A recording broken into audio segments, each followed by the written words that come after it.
Did a demon lizard person eat your cat? It is a succubus sucking the life out of you? Lucky you. Oink. Rita, the script. Fine. Does nobody believe when you tell them that you saw a thing that looked like a melted scrotum with teeth eat your doctor's brain and then become her?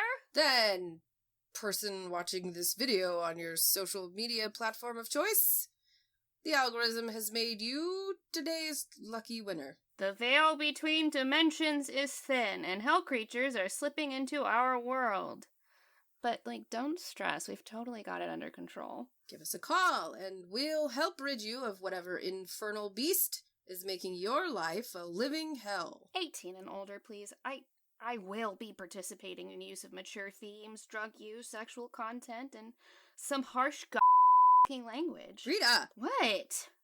So if a demon's got you down, give us a call at 555-420-FART. That's not our number. Don't call that. It's nothing. Previously on today's lucky winner. Kieghan is on board to DM, and I've been helping him with maps and stuff. She's been spending a ton of Dreamscape time on it, too. We're gonna play some fucking Dungeons and Dragons. We're gonna summon Grackna. I can't. I don't have anything to offer Grackna. I don't have a soul anymore. Sweetie, I sincerely doubt she's going to be anything but thrilled to see you. Woo, new buddy! You got shrooms? Yep, I got them from Hink the Alchemist. Aunt Sunny, Yeah, Keeks? can we play some Dungeons and Dragons? Who's there? It's me, the narrator. You've gotten so high you've temporarily transcended the fourth wall, and you can hear me. Dawn picked up her D20 and tossed it into the dice tray. As the die slowed to a stop, she wasn't at home anymore. She was in a tavern. Holy shit, my skin is green. Rita? Yeah. Whoa, Dax, you've got horns.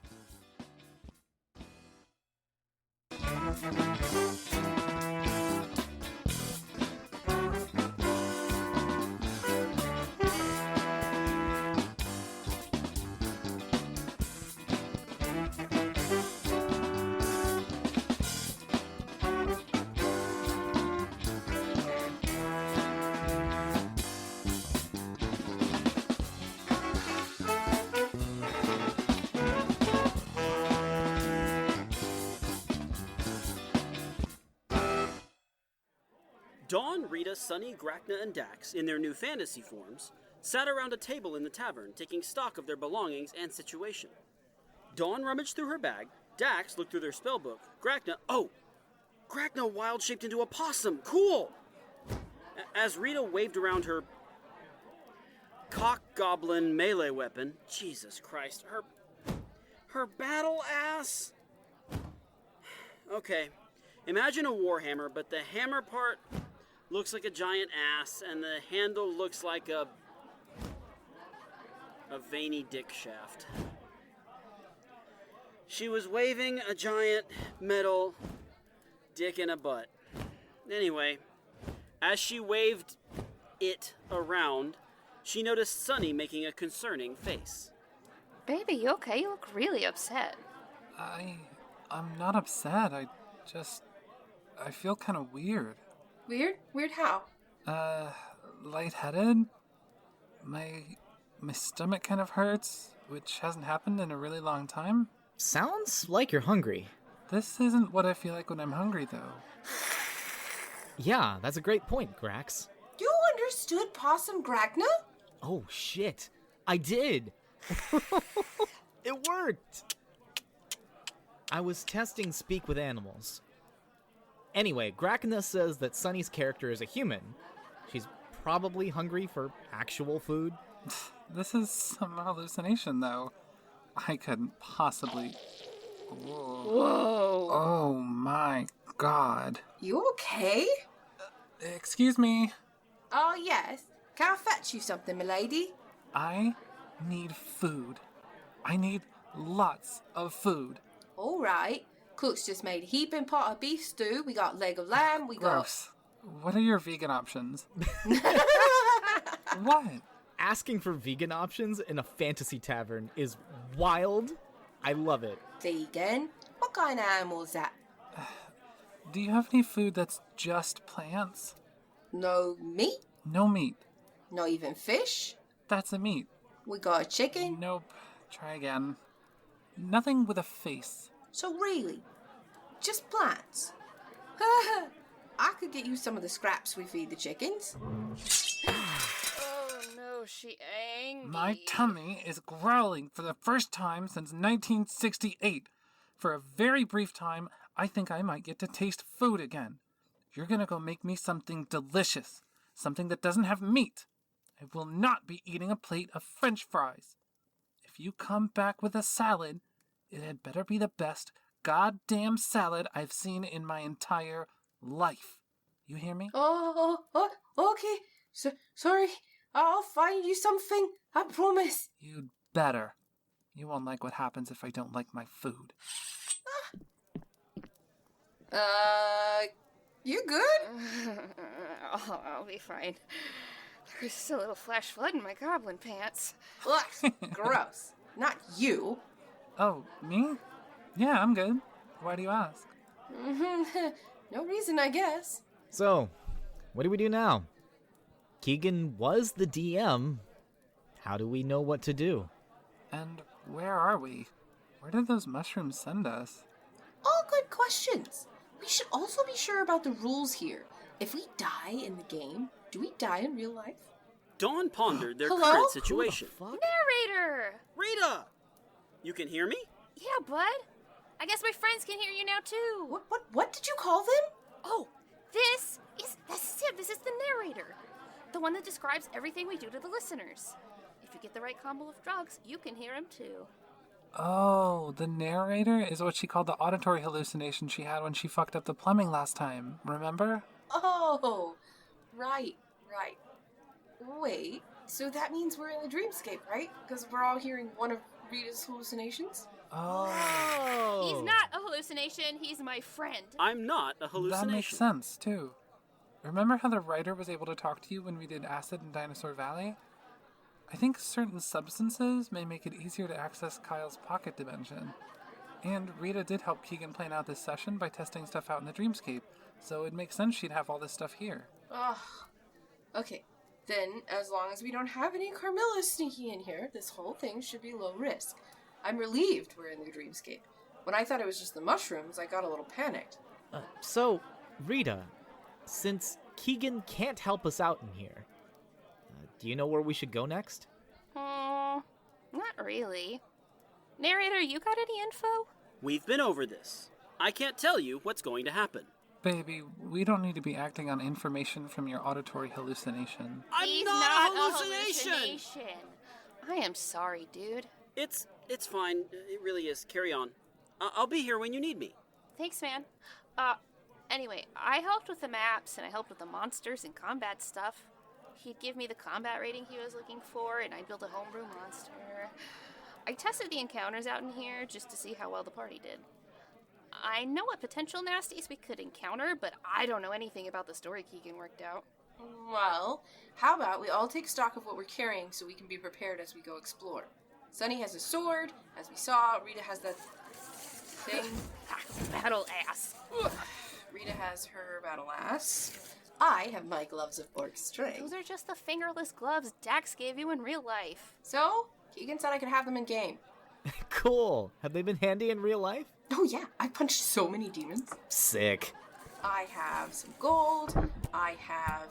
Jesus, why do I need this much rope? Half my bag is rope. There has to be a more efficient way to... You. Me? Sorry to bother you, ma'am. I'm with the Royal Guard, and we received a complaint about a hysterical woman wielding a sword matching your description.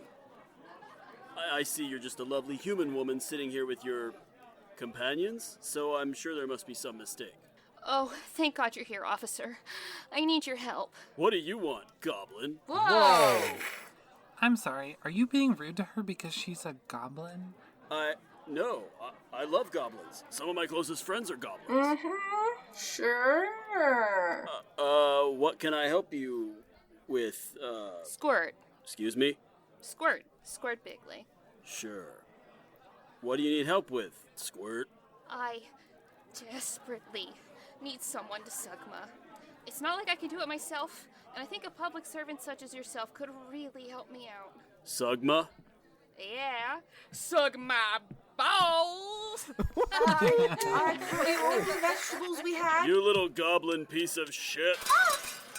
Oh, way to go, pig. You knocked over her tray. That's probably gonna come out of her check. Give her all the gold you have. Oh my god. Shut up, goblin. Oh, please, that's everything we had that wasn't meat. I don't have anything else for you, ma'am. Please don't kill me. Oh, no. I'm not gonna hurt you. Really? Really. Ah. I'm gonna hurt you if you don't give her all your gold. You knocked over her tray while you tried to hurt my girlfriend. Now, I'm mad for my girlfriend, our server, and all that food I don't get to eat. Listen here, sweetheart. You're lucky you've got a comely face in the bosom of a goddess, or I'd have slain you already. If you don't remove your sword from my... Oh! Oh my god. Eat my battle-ass suit, jackbooted bitch! Yay! Thanks, baby. Oh no. I think we're about to roll for initiative. All guards are bastards! Kick his ass! Grackna, where are you going? Ah, the spilled food is too tempting to resist, as a possum. Well, she found something to do. What do we do? I feel like we need to get back on track with whatever story Kieghan had planned. I just don't... Oh, thank fuck. He was right. Kieghan? How did you get here? Well, when you all passed the fuck out at the same time, I figured something was happening. It seemed pretty obvious that it was the mushrooms, since I was the only one who didn't have any. I remember the name of the person Dawn told us she got them from, Hink, and I found his number in her phone, and I called him, and... Fuck. How the fuck did all this happen? Did Rita do this? Well, Rita and Sunny. Yeah, I think Sunny is equally responsible. Come on, Aunt Sunny. What it... holy shit. Is she? Yeah, she is. Looks like she gagged and hogtied the guard. Oh, and it looks like Rita's coming to help. No, this has got to stop. Cut it out. Aunt Sunny, we do not throw people into fireplaces. Kieghan. Hi, sweetie. How are you here? Put him down. Come on. Come on. Come on, it's fantasy. Come on. He's just a... Whoops. He's fine. I just dropped him. Get your boomer ass over here. Whoa. What did you call me? Actually, Sunny would be part of what's known as the silent generation, comprised of those born between 1927 and 1946. Boomers Come know. Come on. on! I'm right.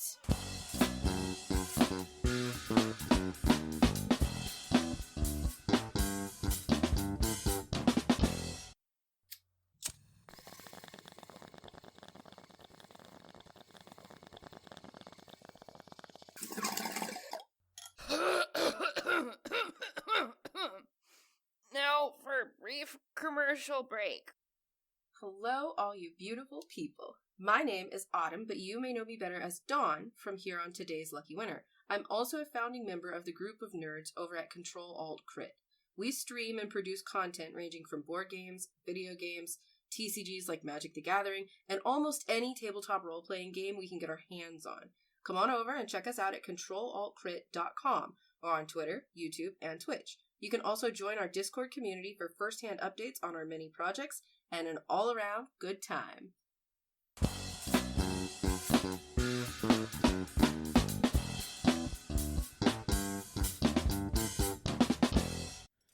After the tavern patrons had stolen everything from the conveniently hog-tied guard... Hello? Who the fuck is that? Hallucination. That's what Rita hears when she does certain drugs. He's real and he's my I'm friend. not a hallucination! He sounds sexy to me, like a Tom Selleck type. Me? Yeah, you. Oh, thank you. Listen, I don't care where you came from. If you're ever in my neck of the woods, you come give Mama a shout. Not like I never dated a disembodied voice before. Oh, all right. That is enough of that. Rita, cut it out with the narrator stuff. Oh, okay. If I were Rita, how would I know the answer to 43 across from the crossword puzzle you were working on in the truck earlier? What? was that? That was a 9-letter word for the act of atonement, reparation. Boom, it's expiation. Ah, thanks! Hope I remember that when I'm sober. See, I don't even know that word. How can he be me when he knows things I don't? Yeah, she's been spending the day wondering if marsupials are a real thing or if it's just an elaborate practical joke you and Viv are playing on her. Hey, maybe don't tell them that, huh? What? Why didn't you just Google it? Oh, yeah, like I'm gonna be able to spell that word you made up for your little joke. M-A-R-S-U. That little possum I turned into earlier was a marsupial, Rita. Yeah. Very funny. Rita, that's true. Possums are a type of cat. Oh, baby, no, they're not. They're not? They're not. Ah, enough about marsupials. Rita, you are 66 million years old. This hallucination could have known the word expiate because you heard it before, and it's rattling around in your subconscious. That being said, it seems like he has access to info you don't seem to readily remember, so I'll play along. Narrator, if you feel like helping out at any point, don't be afraid to chime in. It's appreciated. I mean, it's better than being written off as just a random useless hallucination. I'll take it. Great. Kieghan, why did you take shrooms to join us here? Okay, where did I leave off? Oh, I found Hink in your phone, and I called him. I told him what was up. He panicked when I told him that Rita had taken a bag and that we were playing D&D. What? Why would that make a difference? He thought Rita would be your trip sitter, since she's your chaperone. Lots of psychedelics can let people get glimpses into pocket dimensions, but these magic ones will astrally project you to one, if it's easy enough to access. Oh, that is why I could talk to the writer when we dropped acid in the woods. But I guess that makes sense as to why we're all in the dreamscape. Why did he care that we were playing D&D? Because his guarantee that you'd find an answer to a problem, that's what these shrooms are made to do. You will not come out of your trip until you've reached the resolution about something, or found closure or acceptance. He thought it might help you figure out a next step in stopping the apocalypse, or maybe provide you some closure about stuff that happened before you died. He did not expect you to be sharing this trip with a bunch of other people in a pocket dimension where you're playing through a game. I still don't know why playing D&D makes a difference. Can't we all just try to do some self-reflection while we're here? No, you can't. This is supposed to be a journey into your own mind, not a journey into a D&D game that your 21-year-old nephew plotted out filled with monsters that your weird girlfriend made. Oh, no. Are you suggesting that if we don't successfully complete this D&D session, we won't come out of this? Hink didn't know for sure, but he was certainly concerned it was a likely possibility. Then why did you take the shrooms? Your mom is gonna kill me. Because I'm the DM, and if you are all gonna get out of here, you're gonna need my help. I am an actual druid. I'm a fake druid. Can you turn into a little possum too? God, I wish I could. Anyway, it's a good thing I did show up, because that dead guard over there was supposed to arrest you all and take you to the palace jail, where you learn from another prisoner about the people that have been disappearing from town. You olds are so hard to manage. I shouldn't be the one in this party that knows about safe recreational drug use and not starting a fucking riot. Now that I know getting stuck in the dreamscape is a possibility, I think we should just try to fast forward through as much of this as possible. What do you mean? Well, Kieghan is here. With him here, we can just metaphorically press B through all the dialogue with NPCs. We can do a speedrun. We can all reach our collective resolution as quickly as possible. That's the plan. The first thing we need to do is retrieve a key from the... In a brilliant flash of light, a swirling vortex opened up in the tavern. What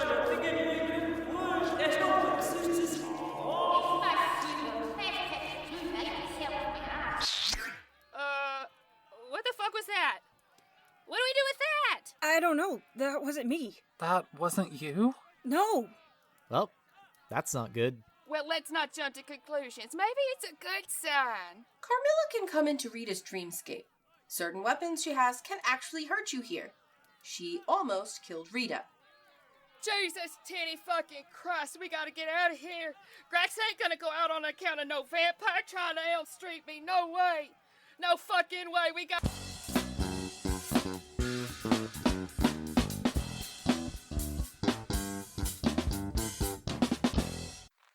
After the kind and beautiful Grackna... Flattery will get you everywhere, baby. You keep narrating, gorgeous. Oh, yeah. I'm sorry. After the kind and beautiful Grackna so gracefully composed herself, after being understandably upset at the prospect of getting Elm-streeted by Carmilla... This is feeling a hell of a lot more like an audiobook than narration. I've barely started! Let me describe the scene. You're being really rude, Dawn. This is like his thing. Don't mess with his thing. Yeah, quit messing with my thing.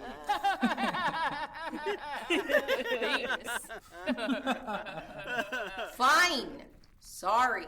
Continue with your useless talking. It's great and not at all frustrating for me. Thank you. After Grackna calmed down, the party left the tavern, with Kieghan in tow so they could speedrun this thing.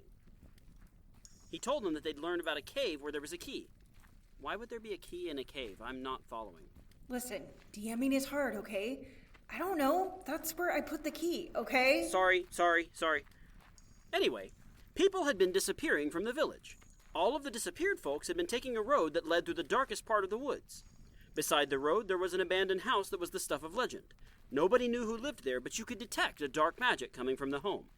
Rumor has it that a powerful being lives in that house, and they hid a key in this cave as a reward to those brave enough to seek them out. The party now finds themselves in that cave, looking for a key, to see what big nasty monster may be living in that house and disappearing villagers. I'm done. Oh, jeez. Okay, so Rita drew the maps. Rita, do you remember where in this cave you put the key? My dude, do I look like someone who remembers where she puts things? Oh my god. What happens if you forgot to put the key in this cave? Oh, I definitely remembered that. Really? Yeah, almost probably. What? Rita, what monsters did you put in here? Oh, I took some of the monsters she built stats for, but some are just from the book. This encounter just has some zombies. Oh, not too hard for a necromancer. Keep going. Well, about that, What? I made some adjustments to your notes for the game. Baby, what did you do?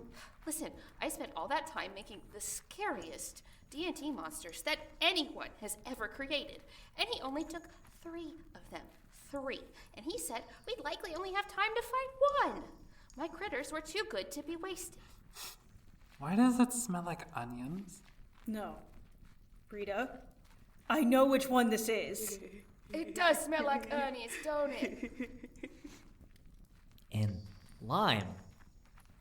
Am I smelling limes? Maybe. All right. Let's keep our eyes peeled for the key and whatever nasty onion monster Rita made. Does anyone have a way to get us more light? Oh, I can help. What are you looking for? Good rock. What constitutes a good rock? Hand feel for sure. Yeah. Here we go. Here, little buddy. How's that hand feel treating you? Ooh, that's a good rock. Right? Very smooth. Excellent hand feel. Wait, as much as I love a good rock, what's this for? Hold on. Got it. Oh, a drum machine. Rita pressed a button on Jesus the... Christ!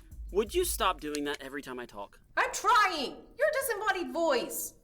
Anyway, or was I? I pressed the button on the drum machine. Yes, thank you. Rita pressed the button on the drum machine, and a pre-programmed drum loop began to play. Rita handed the machine to Sunny and placed a single finger on the rock she had given to Dawn. As she touched the stone, she began to twerk to the drum loop, and when she twerked, the stone began to glow with a bright white light. Get it. My work here is done. Cool. Wow! Good job, dude. I'm guessing this is the light cantrip? Yep. You got a dying magical ass. I already knew that. All right, let's keep moving and look for that key. Get your weapons ready if we run into... Illuminating the cave before them, the same flash of light they saw in the tavern preceded the appearance of another swirling vortex.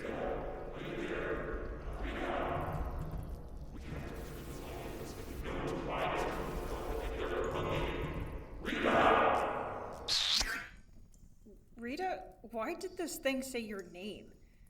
What did you add to the map? What is this? It's not funny. I didn't do anything. That's not me. What did it mean by they're coming? Yeah, I don't like that. I didn't like that at all. Who is coming? Ugh. The onion smells worse, right? Ugh. It's much worse. Rita, where the fuck is the key? You olds are killing me. Kieghan, you should step over here. Kieghan, what, huh?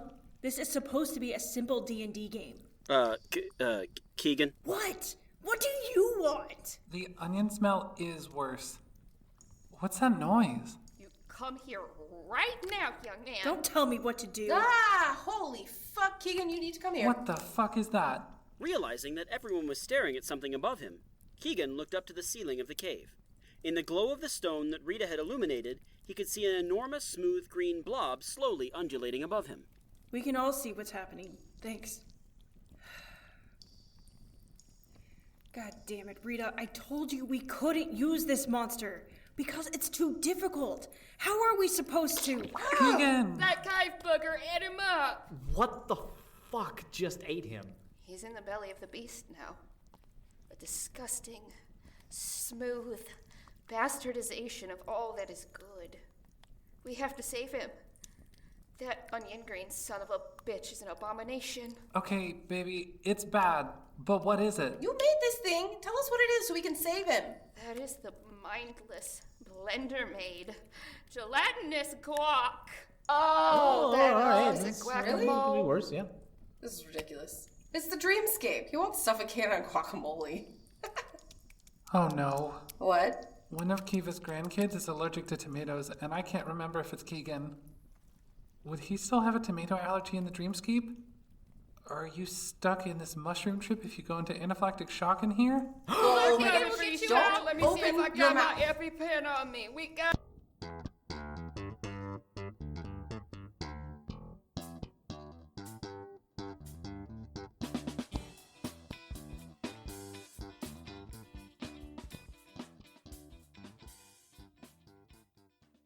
Hey, little buddies. I wanted to thank Sean Fowler and Taryn Gray again for joining us as guest stars for this D&D arc. If you want to support either of them, make sure you check out the show details. There you'll find a link to Sean's work over at CtrlAltCrit, and you'll find Taryn's links where you can buy their art and support their YouTube channels. Also, check out the episode details to see everyone's social media handles. You can find the show on Twitter, Facebook, and Instagram at the handle @LuckyWinnerShow. If you want to help us out by sharing about the show on social media, that helps us a lot. We don't pay for advertising. It's just you wonderful weirdos telling everyone else about the show that has helped us grow as much as it has, and we appreciate it. Also, check out the show details for the link to our Patreon page. So for this D&D arc especially, all of our patrons at every tier got some pretty sweet bonus content, in my opinion. Violet, James, and I put together basically Rita's D&D notes as a PDF you can use when playing your own sessions.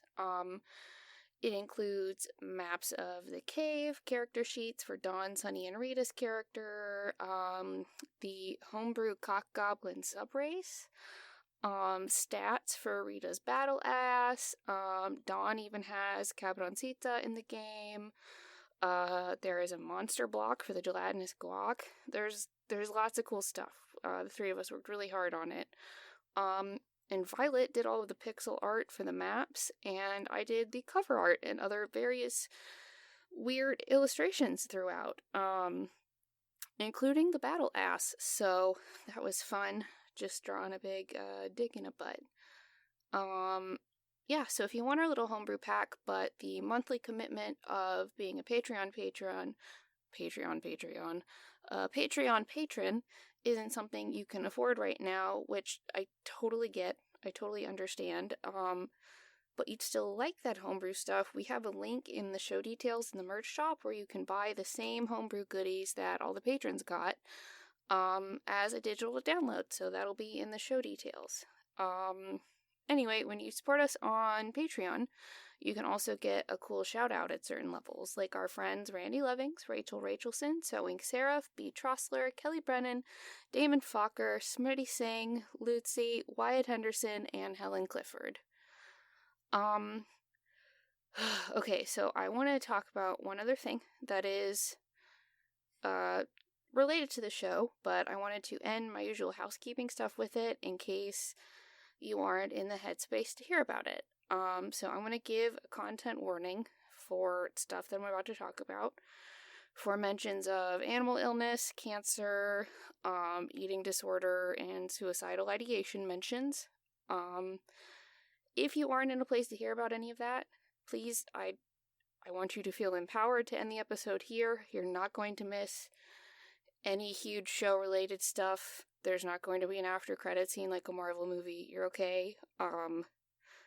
I won't be disappointed in anyone for taking care of their own brain if they can't hear about those subjects right now. So, content warning for what's to follow. So, about 4 years ago, a neighbor dog got into our yard and attacked Jacksie, and we nearly lost him. He had extensive injuries, which included compound fractures to his top and bottom jaws. Thanks to some of the most incredible vets, and my little dude being the toughest person that I have ever met in my life, he made a full recovery. But the dental vet warned us that he might have some tooth issues where his jaw had broken later on in life, because that happens to humans who have jaw fractures too. So that's what we thought was happening a couple weeks ago, when his mouth was bothering him. And we saw that there was a swollen lump. And we took him to the same wonderful surgeon who did his jaw surgery. And she said it looked more like a tumor than a bad tooth.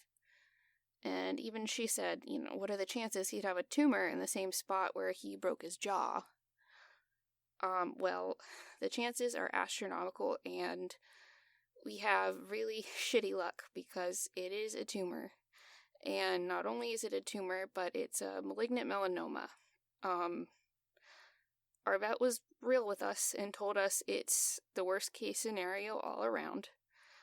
Malignant melanoma doesn't respond to chemo, and all the options to get rid of the tumor have a slim chance of helping him, but 100% chance of putting my little boy through immense pain and suffering. So James and Violet and I sat together, and we talked about what we would want to do if we were in his position. And after talking to them and our vet, who ironically lost her own mother to the same cancer and has been so understanding of the awful position we're in, we're going to get Jacksie immunotherapy. And this will afford him some time to feel like himself longer. Apart from the annoying lump in his mouth, he's still 100% himself right now. Like, I wouldn't know he had cancer. But with immunotherapy, we can help his little body slow the spread and give him as many good, pain-free days as we possibly can until the end. So, this way we get more time with him while not putting him through a bunch of undue pain just because we want him around longer. So Violet set up a page on our merch hub where you can help by donating to his immunotherapy. You donate by buying a big ass photo album of some 300 plus pictures of the little guy that the three of us have taken of him throughout the years. I knew I wasn't going to get through this without crying, so I'm going to do my best not to start wailing like a literal banshee again. So we shared the link on the Discord a few days ago, and I am already overwhelmed. Like, really overwhelmed by the support we've gotten so far. Some of you have left notes that had me sobbing and just, thank you. Like, it's surreal to have people you've never met care so much. I feel a lot less alone in this thanks to y'all, and I know there are people who have never met Jacksie that love him too. I adopted Jacksie when I was 19, and it was a few weeks before I had the blood clots that nearly killed me. A couple weeks later, I'd be back in the hospital again with sepsis from something that I had caught in the hospital a few weeks earlier. And when I was in the hospital, Jacksie wouldn't eat. I had to beg to be rolled outside each day to see him so I could make sure he'd eat. And after all of that, I didn't want to be alive. I wasn't going to actively do anything to hurt myself, but my eating disorder had relapsed, and I really struggled to have any motivation to go get my, IV every day for the antibiotics and the blood work for my blood thinners every week, and to take these handfuls of meds. I didn't want to, and I didn't care what happened to me. Existing fucking sucked, but I knew that I had a little dog who would stop eating if I died. And I couldn't do that to him, so I took care of myself because of him, and I don't think I would be around to turn my trauma around nearly dying twice into the podcast y'all listen to if it weren't for Jacksie. He has helped me have these past 12 years of my life. So we're gonna do right by him, because he deserves it. So we're gonna try to make the time he has left the best it can possibly be, because I owe him. I do. He's feeling great, apart from the lump in his mouth. His dental specialist is making sure that it annoys him as little as possible. He's still screeching at us if we are 2 minutes late getting him breakfast. He's still playing with his brother Charlie.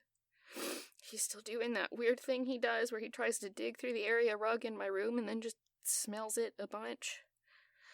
And he's still enjoying our recording sessions where he gets to run around without his collar and make all the weird noises he can make while he and I play on the floor in my bedroom.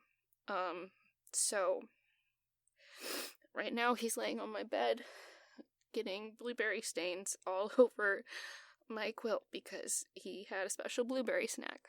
Because he's getting all of his favorite foods. Anyway, I'm really sorry for the downer, y'all. It's been a hell of a couple weeks.